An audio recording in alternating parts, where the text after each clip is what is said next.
So colour choice is key. So we've decided to go for a two-tone look with pastel green and cream on the horse box. I think it's going to look great. I think it will really fit in with that country look, which is really popular at the festivals, and hopefully it will broaden its appeal too.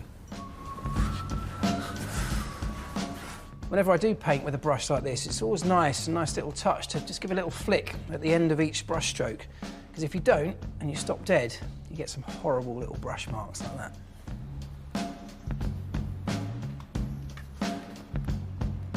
The original external galvanised panels on the side of the horse box are really expensive to replace, so Mike's been clever and ordered a new material called mesh board. It's good value at about £60 a sheet and is really easy to work with.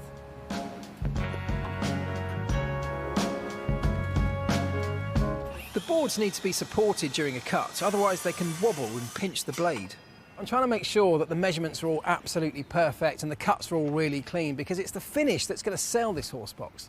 Whoever buys it needs it to reflect their business, so the attention to detail and the workmanship has to be as high as it can possibly be.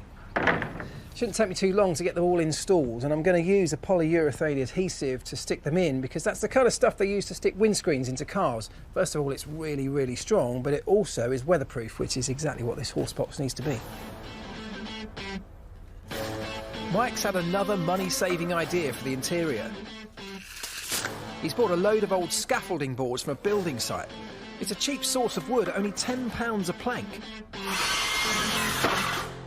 It's easy to work with and matches our rustic design. I'm going to sand this lot back and then create some custom shelving and a bar top.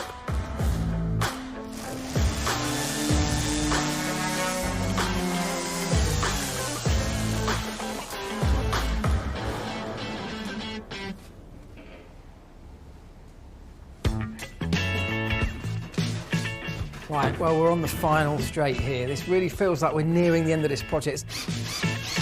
After days of work, it's great to see the horse box coming together.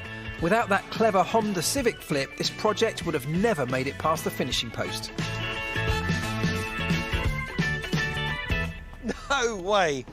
I mean, seriously? Really? Look at this. You like it? Wow. Fantastic. Mate, there's been times on this when I thought about throwing the towel in, but I'm really pleased. I'm glad you like it. Now we need to turn this into some serious cash. Yeah, well, I hope so. But that dream car will cost at least £6,000. I need a plan to maximise my chances of getting that. So I'm heading for the hills. So, how'd you sell a converted horse box? Well, you bring it along to a country fair. Put it in front of the eyes of the people who are really going to appreciate it. There'll be loads of people walking around taking inspiration to start their own business, and hopefully by the end of the day I'll attract the right punter. So you would serve from here, and that's the condiments table over there, so they would go and get their condiments. Good, isn't it? Very good. I'm giving my best sales patter, but I'm having to fight British summertime. Rain threatens and the crowds thin out quickly.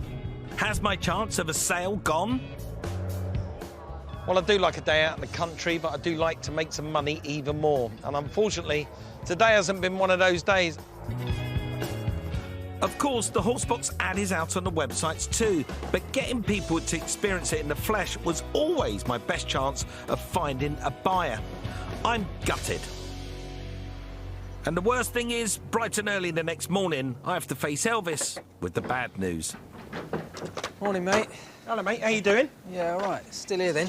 Well, it is still here for the moment. I did take it to this event at the weekend. Lots of people loved it, but nobody actually put their hand up for it. Until this morning, I've sold it. Oh, you're joking? That's great. It's not the full asking price, but I managed to get 5,795 for it. I mean, that's not bad. I mean,